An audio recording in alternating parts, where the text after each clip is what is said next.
முடிஞ்ச அளவுக்கு சிறுதானியத்தை முழு தானியமாகவே சாப்பிட்லாம். ஆனால் ராகியை சாப்பிட முடியாது. அப்போ என்ன பண்ணலாம்? நம்ம வந்து கஞ்சியாவோ கூழாவோ இதாவோ சாப்பிடக்கூடாதுன்னு சொல்கிறீங்களே, என்ன பண்ணலாம்? பொதுவாக வந்து ராகியை வந்து ராகி ரொட்டி பண்ணி சாப்பிடும்போது இந்த கிளைசீமிக் இண்டெக்ஸ் பார்ட் வந்து ஓரளவுக்கு நமக்கு வந்து கரெக்டாக இருக்குது.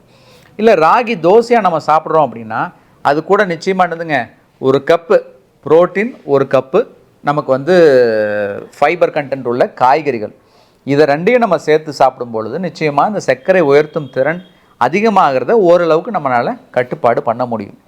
ஸோ ஒரு விஷயத்தை ரொம்ப தெளிவாக புரிஞ்சுக்கணும்.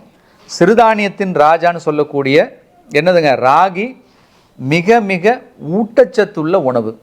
ஆனால் அதை மாவா பண்ணி சாப்பிட்ற ஒரே காரணத்தினால சர்க்கரை உயர்த்தும் திறன் அதிகமாகுது. அதை டேக்கிள் பண்ணுறதுக்கு இந்த மாதிரி விஷயங்களை கொஞ்சம் மாற்றி நம்ம சாப்பிட்டோம் அப்படின்னா நம்மளோட போஸ்ட் பிராண்டில் சுகர் ஏறுறதை வெகுவாக கண்ட்ரோல் பண்ண முடியும். இந்த தகவல் நிச்சயமாக பலருக்கும் ஒரு விழிப்புணர்வை ஏற்படுத்தியிருக்குன்னு நினைக்கிறேன். அதனால் வெறுமன ராகியில் இருக்கிற ஊட்டச்சத்து மட்டும் வச்சுட்டு இது ரொம்ப நல்லதுன்னு சொல்லி சர்க்கரை இருக்கவங்க களி, கஞ்சி, கூழ், தோசைன்னு இந்த மாதிரி அதிகப்படியாக சாப்பிட்றத தவிர்த்துக்குங்க. இந்த மாதிரி உணவுகளை மாற்றி சாப்பிடுங்க. ஒரு ஆரோக்கியமான ஒரு வாழ்க்கை முறைக்கு, ஆரோக்கியமான ஒரு உடல் அமைப்புக்கு ஆரோக்கியமான உணவு முறை அப்படிங்கிறது அவசியம். அந்த ஆரோக்கியமான உணவு முறைக்கு மாறுவோம். ஆரோக்கியமான ஒரு சமுதாயத்தை உருவாக்குவோம். இதே போல் விழிப்புணர்வு செய்திகளை அடுத்த வாரம் மீண்டும் ஒரு வீடியோ மூலமாக சந்திப்போம். அது வரைக்கும் நம்ம சேனலை சப்ஸ்கிரைப் பண்ணாதவங்க சப்ஸ்கிரைப் பண்ணுங்கள்.